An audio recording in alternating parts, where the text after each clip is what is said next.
Hi hello friends, ನಿತ್ಯ ಲೋಕಕ್ಕೆ ಸ್ವಾಗತ. ಇವತ್ತು ಕ್ರಿಸ್ಪಿ ಪುದೀನ ಕಬಾಬ್ ಮಾಡೋದು ಹೇಗೆ ಅಂತ ನೋಡೋಣ ಬನ್ನಿ. ನಮ್ಮ ಮನೇಲಿ ಚಿಕನ್ನಲ್ಲಿ ಸಾಂಬಾರ್ಗಿಂತ ಜಾಸ್ತಿ ಮಕ್ಕಳು ಕಬಾಬ್ನ ತುಂಬ ಇಷ್ಟಪಡ್ತಾರೆ. ಅದರಲ್ಲೂ ಪುದೀನ ಕಬಾಬ್ ಅಂದರೆ ತುಂಬಾ ಇಷ್ಟ. ಮಾಡೋದು ಹೇಗೆ ನೋಡೋಣ ಬನ್ನಿ.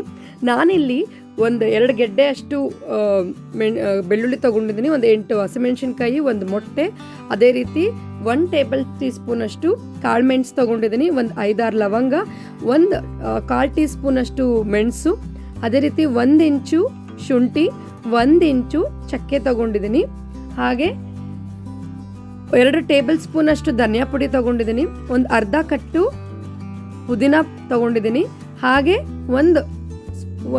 ಒಂಚೂರು ಕೊತ್ತಂಬರಿ ಸೊಪ್ಪು ತೊಗೊಂಡಿದ್ದೀನಿ. ಬೇಕು ಅಂದರೆ ನೀವು ಪಾಲಕ್ ಸೊಪ್ಪನ್ನು ಹಾಕೋಬೋದು. ಪಾಲಕ್ ಸೊಪ್ಪು ಹಾಕ್ಕೊಂಡ್ರೆ ಕಲರ್ ತುಂಬ ಚೆನ್ನಾಗಿ ಬರುತ್ತೆ. ಸೊ ನಾನೀಗ ತೋರಿಸಿರುವಂಥ ಎಲ್ಲ ಐಟಮ್ನ ಏನು ಮಾಡಬೇಕು ಅಂದರೆ ಮಿಕ್ಸಿ ಜಾರಿಗೆ ಹಾಕ್ಕೊಂಡು ಪೇಸ್ಟ್ ಮಾಡ್ಕೋಬೇಕು. ಪೇಸ್ಟ್ ಮಾಡ್ಕೋಬೇಕಾದ್ರೆ ಸ್ನೇಹಿತರೆ ತುಂಬ ನುಣುಪಾಗಿ ಮಾಡ್ಕೋಬಾರ್ದು, ಸ್ವಲ್ಪ ತರ್ತರಿ ಇರಬೇಕು. ತರ್ತರಿ ಇದ್ದರೆ ಅದು ಚಿಕನ್ಗೆ ಬೇಗ ಹೊಂದ್ಕೊಳ್ಳುತ್ತೆ. ಅದಕ್ಕೋಸ್ಕರ ನಾನಿಲ್ಲಿ ಮಿಕ್ಸಿ ಮಾಡ್ಕೊಳ್ತಾ ಇದ್ದೀನಿ. ಪುದೀನ, ಕೊತ್ತಂಬರಿ ಸೊಪ್ಪು, ಏನೇನು ಐಟಮ್ ಹೇಳಿದ್ನೋ ಎಲ್ಲಾನು. ಸೊ ಇಲ್ಲಿ ನೋಡಿ, ಈ ರೀತಿ ತರ್ತರಿಯಾಗಿ ಮಾಡ್ಕೋಬೇಕು. ಇದರಿಂದ ಇದು ನೀಟಾಗಿ ಚಿಕನ್ಗೆ ಅಂಟ್ಕೊಳ್ಳುತ್ತೆ. ಸೊ ಹಾಗಾಗಿ ಇಲ್ಲಿ ನೋಡ್ಬೋದು ನೀವು, ನಾನು 3/4 kg ಅಷ್ಟು ಚಿಕನ್ ತೊಗೊಂಡಿದ್ದೀನಿ. ಅಲ್ಲೇ ನಾನು ಮಾಡ್ಕೊಂಡಿರೋಂಥ ಪೇಸ್ಟ್ ಹಾಕ್ಕೊಂಡಿದ್ದೀನಿ. ಇಲ್ಲಿ ನಾನು 2 ಟೇಬಲ್ ಸ್ಪೂನಷ್ಟು ಕಡಲೆ ಹಿಟ್ಟು ಹಾಕ್ಕೊಳ್ತಾ ಇದ್ದೀನಿ. ಅದ್ರ ಜೊತೆಗೆ 2 ಟೇಬಲ್ ಸ್ಪೂನಷ್ಟು ಕಾರ್ನ್ಫ್ಲೋರ್ ಹಾಕ್ಕೊಳ್ತಾ ಇದ್ದೀನಿ.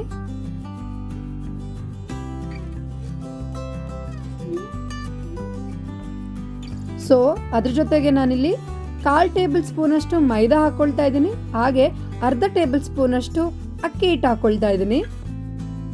ಅದ್ರ ಜೊತೆಗೆ ಒಂದು ಮೊಟ್ಟೆನ ಹೊಡೆದು ಹಾಕ್ತಾ ಇದ್ದೀನಿ. ಸೊ ಮೊಟ್ಟೆನ ಹೊಡೆದು ಹಾಕೋದ್ರಿಂದ ಅದು ನೀಟಾಗಿ ಕ್ರಿಸ್ಪಿಯಾಗಿ ಬರುತ್ತೆ. ಸೊ ಅದೇ ರೀತಿ ಎಲ್ಲನೂ ನೀಟಾಗಿ ಕಲಿಸೋದಕ್ಕೆ ಸರಿ ಹೋಗುತ್ತೆ. ಸೊ ಅದ್ರ ಜೊತೆಗೆ ನಾನು ರುಚಿಗೆ ತಕ್ಕಷ್ಟು ಉಪ್ಪನ್ನ ಹಾಕ್ಕೊಳ್ತಾ ಇದ್ದೀನಿ. ಸೊ ಇದನ್ನೆಲ್ಲ ಹಾಕ್ಕೊಂಡು ನೀಟಾಗಿ ನಾವು ಕಲಿಸ್ಕೋಬೇಕು. ಸೊ ಒಂದು 5-6 ನಿಮಿಷ ಇದನ್ನೆಲ್ಲ ಹಾಕಿ ನಾನು ನೀಟಾಗಿ ಕಲಿಸ್ಕೊಳ್ತಾ ಇದ್ದೀನಿ, ಒಂದು 5-6 ನಿಮಿಷ. ಸೊ ಕಲಿಸ್ಕೊಂಡ್ಮೇಲೆ ನಾನು ಏನು ಮಾಡ್ತೀನಿ, ಇದನ್ನು ಫ್ರಿಜ್ಜಿಗೆ ಇಡ್ತೀನಿ ಒಂದು 1/2 ಅವರ್ ತನಕ. ಯಾಕಂದರೆ ಫ್ರಿಜ್ಜಿಗೆ ಇಟ್ಟರೆ ಸ್ವಲ್ಪ ನೀಟಾಗಿ ಅದು ಬ್ಲೆಂಡ್ ಆಗಿರುತ್ತೆ. ಸೊ ನಾನೇನು ಮಾಡ್ತೀನಿ, ಕಲಿಸ್ಕೊಂಡಿರೋದನ್ನ ಡೈರೆಕ್ಟಾಗಿ ನಾನು ಕಾಯ್ತಿರೋ ಎಣ್ಣೆಗೆ ಹಾಕಿ ಅದನ್ನು ನಾನು ಬೇಯಿಸ್ತೀನಿ. ಸೊ ಈಗ ನಮ್ಮ ರುಚಿಕರವಾದಂತಹ ಕ್ರಿಸ್ಪಿ ಪುದೀನ ಕಬಾಬ್ ರೆಡಿಯಾಗಿದೆ. ಸೊ ಈ ರೆಸಿಪಿ ನಿಮ್ಗೆ ಇಷ್ಟ ಆಗಿದ್ರೆ ಶೇರ್ ಮಾಡಿ, ಸಬ್ಸ್ಕ್ರೈಬ್ ಮಾಡಿ. Thank you friends.